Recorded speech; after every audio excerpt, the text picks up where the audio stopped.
Quando nós estamos falando de periferia urbana no Brasil, do que nós estamos falando objetivamente? Na formação das cidades brasileiras, que não é um padrão, não é uma formação que a gente chamaria de linear e constante.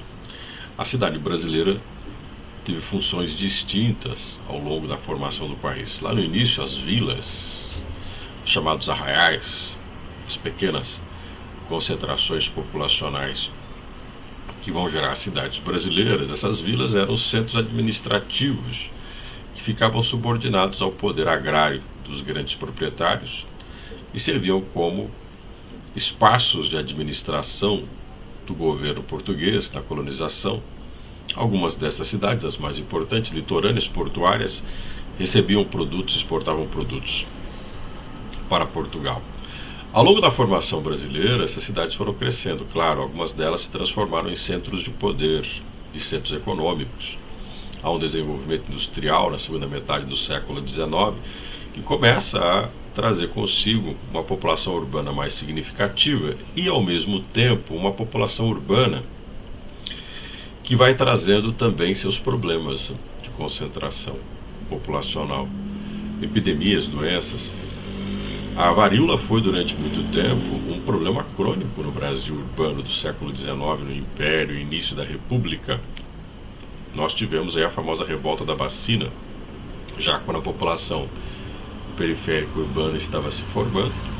Havia já uma migração, um êxodo rural que marcava a formação da cidade, e a cidade também recebia estrangeiros.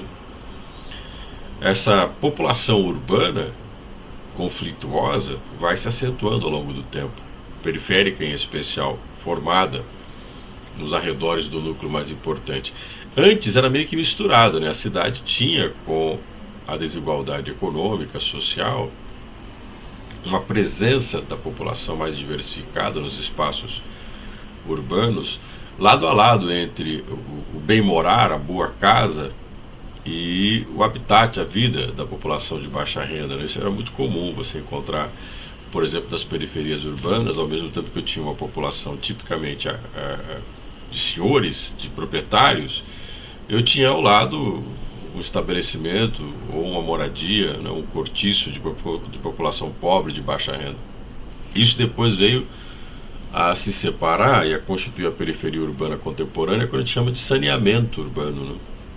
Quando eu vou afastar essa população pobre dos espaços urbanos com várias políticas de saneamento. É aí que surgem bairros centrais com mais requinte, luxuosos, se constroem avenidas, como a construção da Avenida Brasil no Rio de Janeiro, no início da Primeira República, os Jardins, né, que é um bairro feito para elite, proprietários rurais que queriam morar na cidade, com grandes propriedades rurais, com grandes propriedades urbanas, casarões. Né? Eu vou ter o Higienópolis, né? Higienização, uma cidade higienizada, uma cidade limpa. E se considerava na época que o grande problema das doenças nas cidades, dos problemas urbanos, era a presença de população pobre. Então, se você eliminasse a população pobre, por consequência, você eliminaria também os problemas urbanos.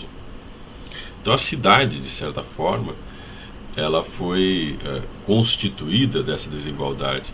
E ela foi constituída de uma desigualdade sem solução para essas condições urbanas, né? Sem você criar uma política de urbanização mais eficiente, de integração. Você vai empurrando para a periferia, para as áreas não organizadas para isso, uma habitação precária, é aí que se constituem as favelas. Crescimento significativo das favelas a partir da década de 1950, com a mecanização no país.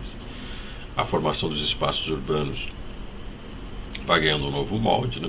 Você tem aí uma formação urbana em que se constitui nesse espaço urbano uma grande quantidade de pessoas expulsas da produção agrária.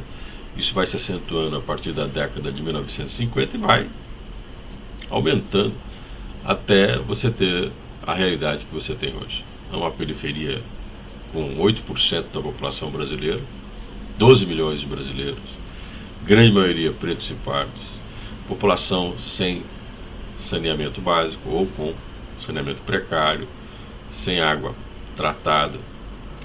E com todos os problemas que envolvem segurança pública, educação, fora isso a exposição a desastres como deslizamento de terra, enchentes.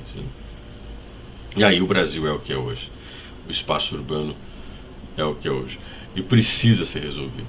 A gente tem uma mania de concentrar as soluções em determinadas áreas, criar uma espécie de condomínios fechados, núcleos metropolitanos com melhor renda e melhor infraestrutura, e colocar para a periferia a população mais pobre. Se paga um preço por isso. E às vezes um preço muito caro no Brasil. Por isso é preciso criar uma urbanização social, uma integração da população mais pobre nos espaços urbanos para facilitar e melhorar a convivência e gerar políticas de integração que resolvam problemas como violência, tráfico de drogas, amenizem os conflitos que existem hoje nas cidades e que não são poucos.